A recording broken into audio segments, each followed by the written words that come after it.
glory and to advance the peace, prosperity, and welfare of our county and of those whose interests you have committed to our church. Amen.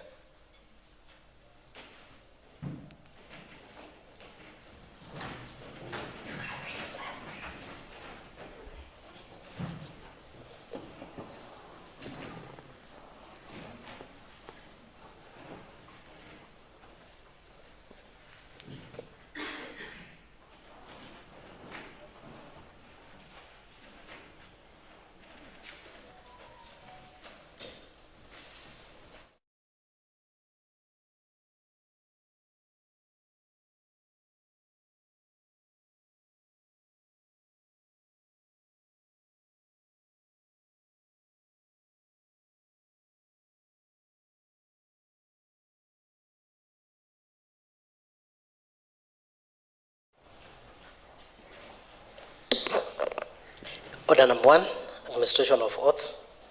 Order number 2, communication from the chair.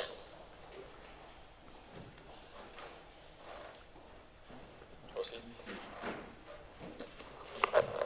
Order number 3, messages. Order number 4, petitions. Thank you very much, honorable members. Before I proceed with order number 4, that is petitions, I want to recognize the presence of members of the public who are at the public gallery. That is Mosaic K. Wilson from Kipreres Ward and Mr. Robert Towet, also from the same said ward, that is Kipreres Ward. Welcome very much. You can have a seats. We also have students from Bomet University College who are undertaking communications and public relations. That is Prudence Cheruto, Dorcas Nyambura, Milka Wambui, and Wycliffe Wairimu. You're welcome. While at the public gallery, you are expected to maintain silence, observe in silence, learn in silence, because this is an August house. Otherwise, on behalf of all these members, you are highly welcome. I would have given to one of the members to welcome you, but at the point where we have the motion, they'll have the point or the right to welcome all of you. I'll proceed with the petitions that arrived on my table. Honorable members, there is a petition to the County Assembly of Bomet for the enactment of legislation of food security policy. We, the undersigned, citizens of the Republic of Kenya and residents of Bomet County, Palungu Sub-County, Yangoris Ward, draw attention to the County Assembly to the following. 1. That this petition of the county importance and touches the livelihood of the residents and survival of our great county. That food security is a major threat to malnutrition to the residents. That there is a looming threat to food security because of lack of legislation. That there is lack of structure and guidelines. That the poor land management and poor farming methods. That there is lack of training and advice to farmers because of lack of guidelines. That the county government has watched the food security getting out of hands. That the legislation governing and protecting food security is lacking. That if the situation is not addressed, the future food security in the county will be worst. That a similar petition has been raised and managed to pass all the county assembly stages. That to date, nothing has progressed since then. And that we are making an effort to have this matter addressed. 13, that none of these issues raised in this petition is pending in any court of law, constitutional court, or any other quasi-judicial organ. Therefore, it is our humble prayer to the county assembly to enact the county's legislation on the food security and sustainable food management. I commit this to petitions committee. The other can come in. The other petition is a petition to the County Assembly of Bomet for the protection of water upon land and desiltation. We, the undersigned, being the citizens of the Republic of Kenya and residents of Bomet County, Chepalungu Sub-County, Nyangores Ward, Itembe location, draw attention to the County Assembly to the following. 1. That the disposition of the county importance and touching the livelihoods of the residents of our great county. That access to water is a major threat to residents. That the water plant constructed is colonial, during colonial times is facing a threat of drying up. That the water plant is silted. That the water plant needs major desiltation. That the residents are facing hard times during drought. That the land allocated to the water plant is facing a serious encroachment. That the land needs to be surveyed and fenced. That the laws, regulations to be enacted to protect the water plants for future generations. That none of these issues raised in this petition is pending before any court of law, constitutional or court of any other quasi-judicial organ. Therefore, your humble petitioners pray that the County Assembly enacts a county legislation on the food security and water pan and water, what is this? Water pan protection. Therefore, undersigned names here, David Kinetic, Robinson Protich, and Leonard Fine. This is also committed to Committee on Petitions. Last but not least is a petition from one Stanley Arwasa Ngeno of ID number 02032461, being a Kenyan citizen of Bomet County, Sikor Ward. He draws the attention of the County Assembly to the following. 1. That pursuant to Article 43, that is economic and social rights of the Constitution, every person to clean and save water in adequate quantities. 2. That water and sanitation services are devolved functions whose financial resources have also been fully devolved. 3. That the county government of Bomet, through its established entities, has failed to provide safe, adequate, and clean water to residents. It should be noted that by 2022, 23% of Bomet households were beneficiaries of water, but at this present, it has dropped to a single digit. 4. That in the past year, major towns including Bomet County headquarters and market centers have been faced with acute water shortages, which has necessitated sale of raw water by persons engaging in water supply business. This constitutes a major health risk and taints the image of the county in terms of attracting investments. 5. That in instances where water is applied, the safety and quality is questionable and not fit for consumption. 6. That Bomet County is endowed with numerous water resources, and there are no justifiable reasons as to why the county residents continue to lack water and sanitation services 10 years after the advent of devolution. 7. That the County Public Investment Committee undertook an inquiry into the operations of Bomet Water and Sanitation Company, BOMWASCO, in 2024 and prepared a comprehensive report whose recommendations to date have not been acted upon by the county government. Efforts made to address the issue of water. As a former BOMWASCO chairman, I had submitted a report covering September 2019 to September 2022 on the issues to be addressed. I also gave my submission during County Public Investment and Accounts Committee inquiry into issues ailing BOMWASCO and suggested actionable recommendations. The issues he raised in respect of this petition is not pending before any court of law or constitutional body. Therefore, are the humble prayers by the petitioner to the Assembly. 1. He requires the county government to urgently make demonstrable efforts to ensure full implementation of Articles 41, Part 1B, to ensure that county residents access clean and safe water in adequate quantities. 2. Compel the county government of Bomet to implement all the recommendations made by the County Public Investments Committee in its report on inquiry into the operations of BOMWASCO 2024 within 3 months. 3. That as a matter of urgency, the residents of Bomet, especially those in the urban areas, get safe, clean, and adequate water on a regular basis. 4. The county departments to be compelled to pay all pending departments' water bills and all pending subsidies owed BOMWASCO by July 2025. 5. During budget making process, Kenya shillings 200 million be reduced from the County Department of Water and allocate the same to Bomasco for 3 consecutive annual budgets. 6. Establish why several water projects have never been completed by the county government and make necessary recommendations thereof. This is signed by one Stanley Orwasa Geno of ID number 0324161. And another list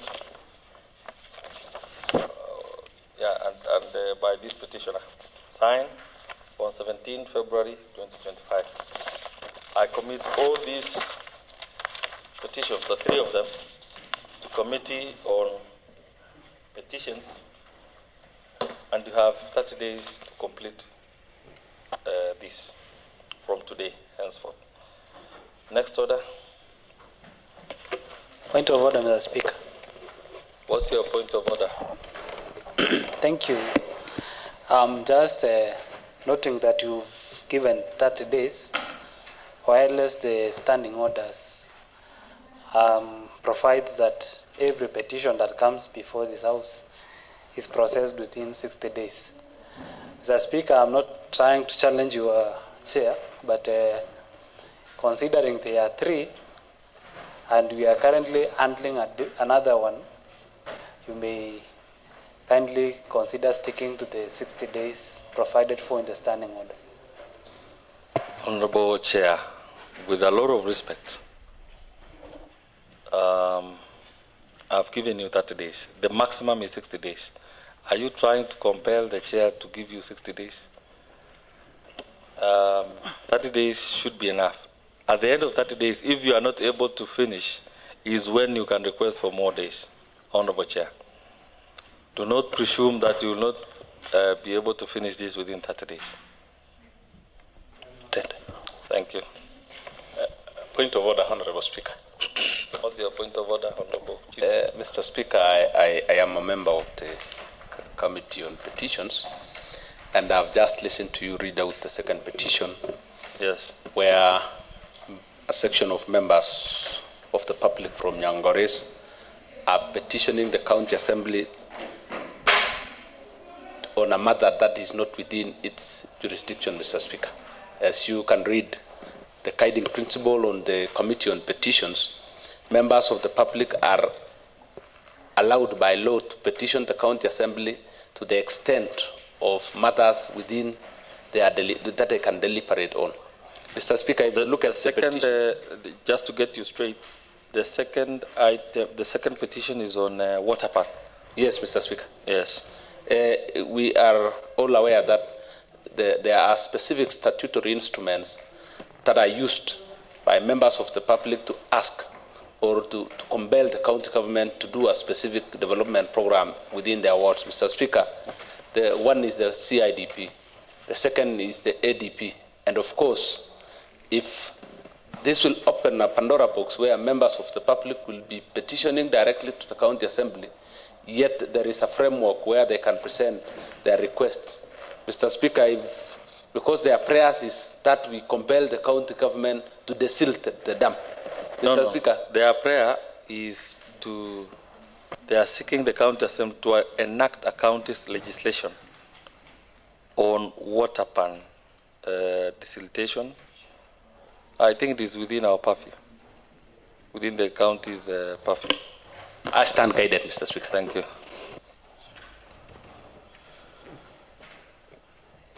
In any case, Honorable Kipchirchir, it is within the mandate of the committee to look into it, and if you feel that they went ultra-vires or nothing fits what you need, it is one of your recommendations in the report. Thank you very much. Let's proceed. Next order. Order number 5, papers. Order number 6, notices of motions. Speaker, I beg to give notice of the following motion.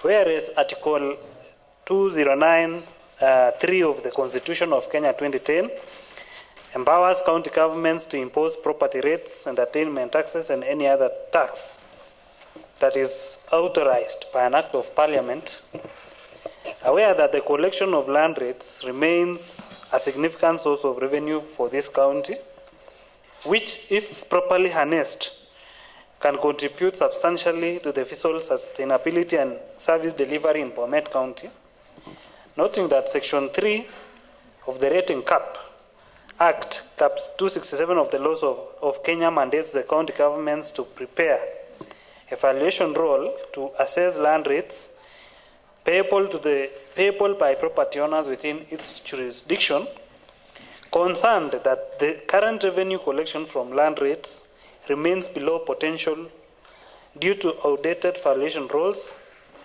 poor enforcement mechanisms, lack of awareness among landowners, and inadequate incentives for prompt compliance.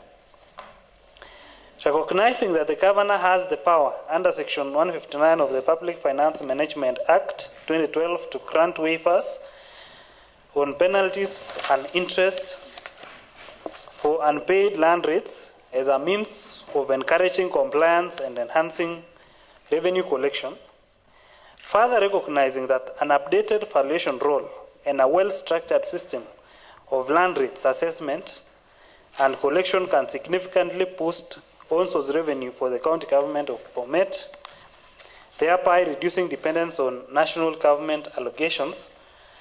Now, therefore, this county assembly resolves that the county executive committee member for finance and economic planning expedites the development and implementation of a comprehensive valuation roll to reflect the true market value of land and properties within the county for effective land rate assessment.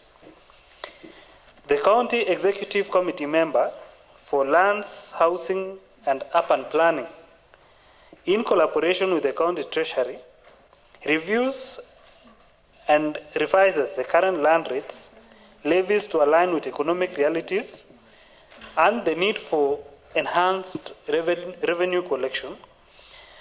3, the county executive committee member for finance and economic planning. Honorable member. Yes. We were the notices of motion. Is that a motion? Yes. Is that a notice of motion? Yes. It looks like it is a question to me. It is not. Okay, proceed then. Back to number 3, Mr. Speaker. The county executive committee member for finance and economic planning to implement a structured waiver policy on penalties and accrued interest for land rates as a temporary incentive to encourage payment and compliance.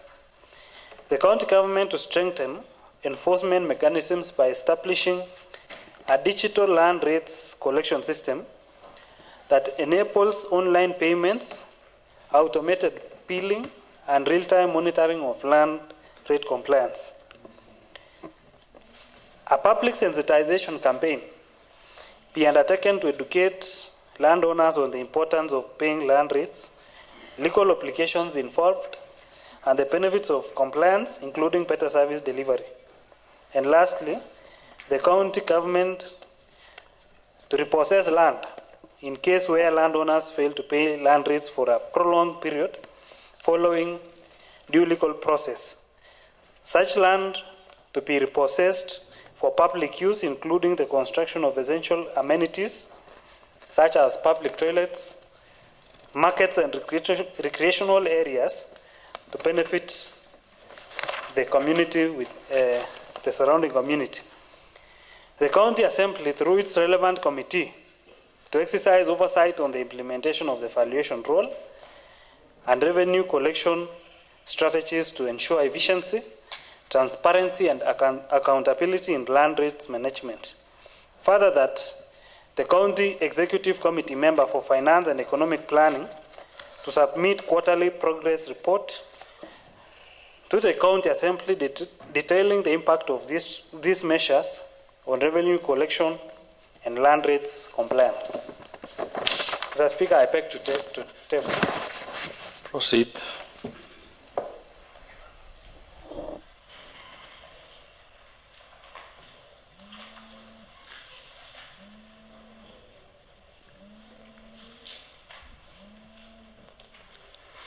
Clerk.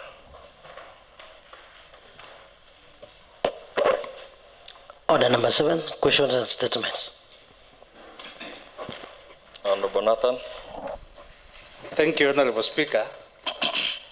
I wish to seek a comprehensive statement from Chairman on Committee on Health on the implementation of cash transfers to medical facilities and the supply of medical drugs and equipment during the first half of the financial year 2024-2025. The committee or the chairman should, 1, elaborate on the formula or criteria used by the department to allocate and disperse funds to medical facilities across the county.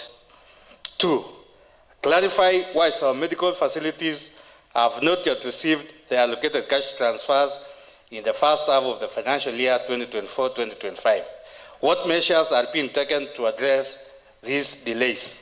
Number 3, explain why most medical facilities in the county are operating without adequate medical supplies, despite huge budgetary allocation.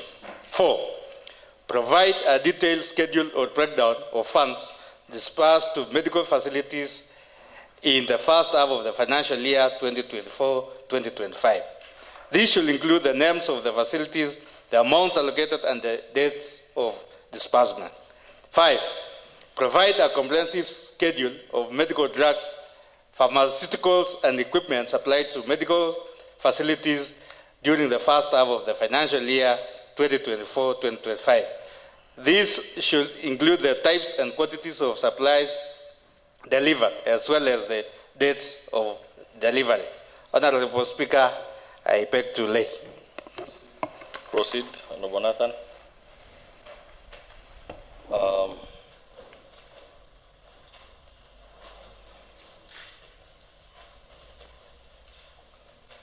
That statement that has been sought by Honorable Nathan, the chair for Chair Committee on Health, any member? Vice Chair Health? Any member from Health Committee? This is very interesting. Anyway, clerk, note that they have 2 weeks. That is 14 days. Is that okay with you, Honorable Nathan? Yes, Honorable Speaker. Thank you. Honorable Speaker, Yes.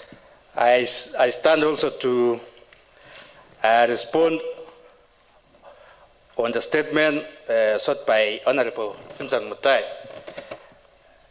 That was the comprehensive statement by Honorable Vincent Mutai from the Chairperson Committee on Finance and Economic Planning concerning contracts awarded to the following companies by the county government of Bomet within the last 5 years.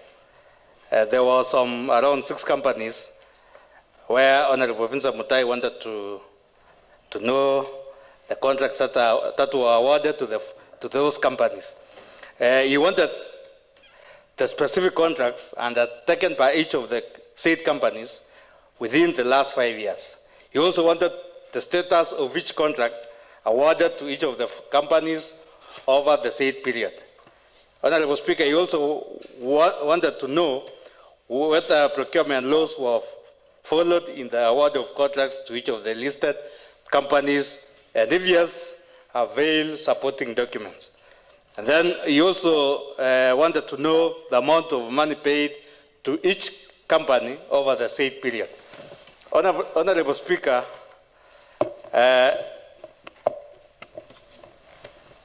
we got a response from the CEC in charge of finance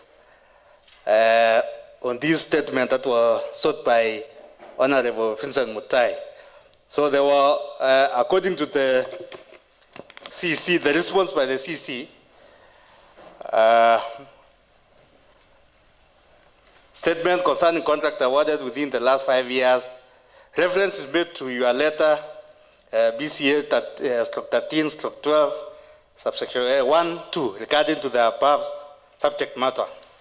Forwarded herewith is the information concerning the contracts awarded to the following companies by the county government of Bomet within the last 5 years, based on the records which I have been able to retrieve as of the day they responded to this statement. Rosina Building Contractors, project name was Cheboet Kinyelwet Tintinyek Footbridge, Kapkele. The amount was 4,479,920. The year was 2018. The ACPA Road Consultant Limited. The project name was Achiwa Shamchi Sachangwan Kablewa Road. The amount was 2.910, 2,910,440.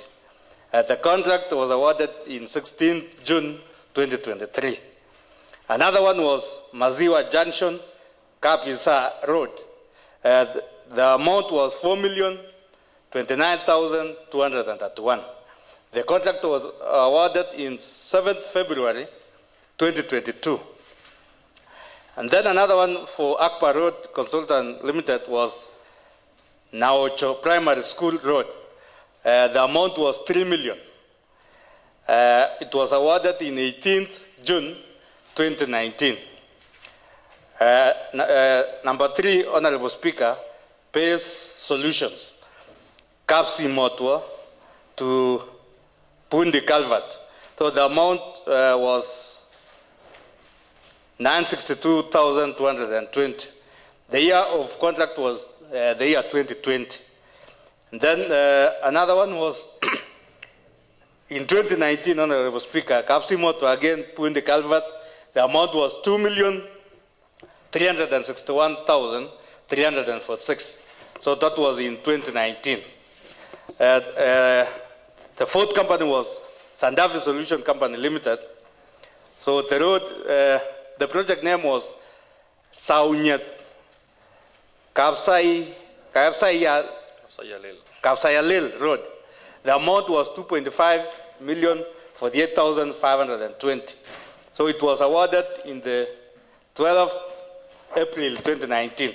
There were some other companies, Honorable Speaker, around 2 of them, which are not captured in the response from the CEC. And Honorable Speaker, that was the information that we got from the department. So I don't know if, because he's not around, maybe Honorable Vincent Mutai could have said if he is satisfied or not with the response. But yet he's not around, Honorable Speaker. I believe he's also following wherever he is. Thank you, Honorable Speaker. Thank you very much, Honorable Nathan Kibit. Clerk.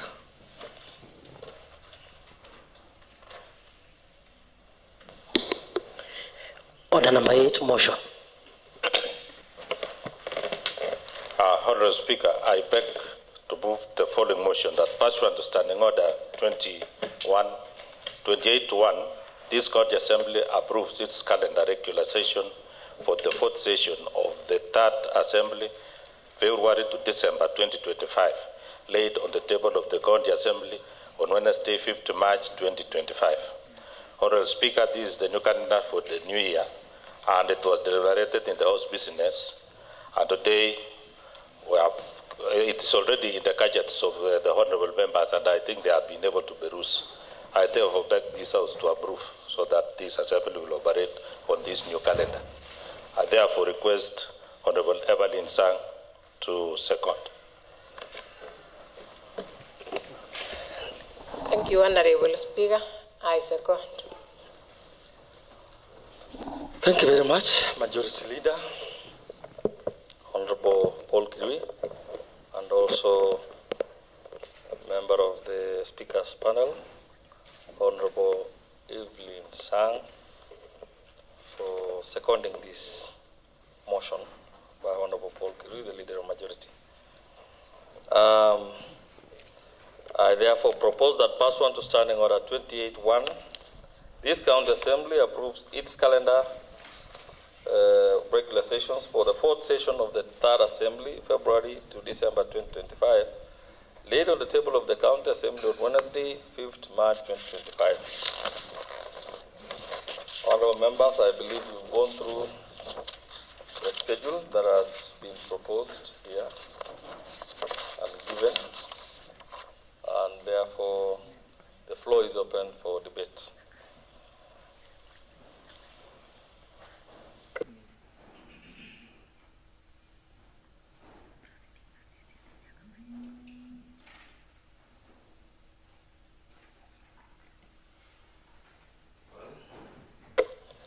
Reading from the mood of the House, I'll proceed to the question that pursuant to Standing Order 28, Part 1, this County Assembly approves its calendar of regular sessions for the fourth session of the Third Assembly, that is February to December 2025, laid on the table of the County Assembly on Wednesday, 5th March 2025.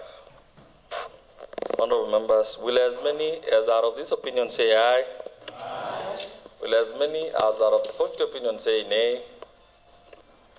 The ayes have it. Clerk. Adjournment.